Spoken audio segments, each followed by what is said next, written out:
அண்ணே எங்க ரெண்டாவது பாக்கும்போது எப்படி பொறுத்த இருக்கு.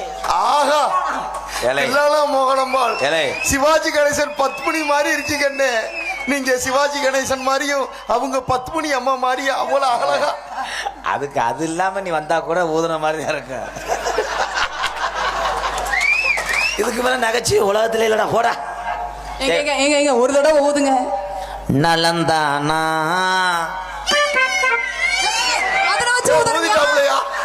நீர்மலை அடி அடிச்சா கொண்டே இதெல்லாம் ஐஸ் வைக்கிற வண்டி மாதிரி இருக்குது. உடலும் உள்ளமோ நல்ல அஞ்சு சுடுகாட்டில் போய் வாதி. இப்பதானே சொன்னேன் மேல வேற கை நீட்ட கூடாது.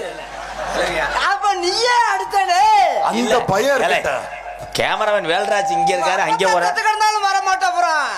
அப்புறம் நீங்க முட்டு அடிக்க முடியாது, நீங்க ஆட முடியாது. பாடு. உடலும் உள்ளமும் நலந்தானா. குண்டாடி பாடு என்னடா பண்ற? நீ வாசினே நலந்தானா. வாயில வாசிக்காதனே. இரு அவன் வாசிக்க சொல்லு. எங்க ஓட்டையை அடைச்சிட்டு வாசிக்கணும்யா. ஓட்டையை காமித்தா ஓட்டையா? ஐயா இது புடிங்கிட்டயா? ஐயா நான் வெல்டிங் வச்சுட்டு காரியாட்டுல ஏலே தெரிஞ்சா செய்யடா. அங்க ஏற்கனவே உனக்கு எரச அடிக்க மாடா.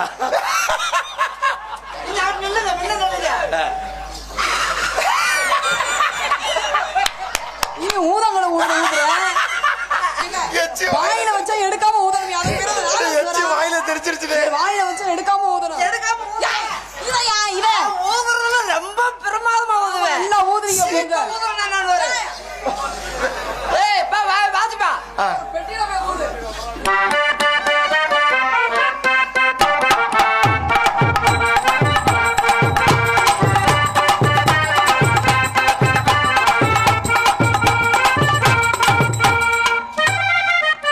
மரியாதையா பிசிட்டு முருகன்ட்ட கொடுத்துட்டு வரையா பிடிக்கிட்டு அடிக்கவா? ஏன்னா எல்லாத்தையும் பிடிக்கிட்டு சோஞ்சுக்கிட்டே தெரியாதா வாசிடா. நான் வாசிக்க ஆரம்பிச்சேன்னா அப்புறம் அலைய இல்லாம போயிருக்கா. ஏமாத்தாம வாசிங்க. வாயில வையா. நான் வாயில வைக்கணும்னு பாக்குறேன். இந்த விஷயத்த செங்கோல இதுல சொருகி வாயில வை. எதுக்கு சும்மா வச்சுட்டே இருக்கிற? சொருகி நான் ஈஸியா வச்சிருவேனே. எதுல வச்சிருக்கிற? அதான் எல்லா இந்த வாசிக்கிற இது வச்சிருக்காள். இது எதுக்குனே? எதுவுமே தெரியாது. இது இப்படி ரெண்டு ஊத்து. ஓட்டையில அடப்பு எடுக்கிறீங்களோ? அதான் இந்த குவால சரி ரொம்ப காஞ்சு இருக்கு. நினைச்சுக்கிறேன். எங்க நினைக்க வர நீனு? இந்த வாட்டு படுக்கை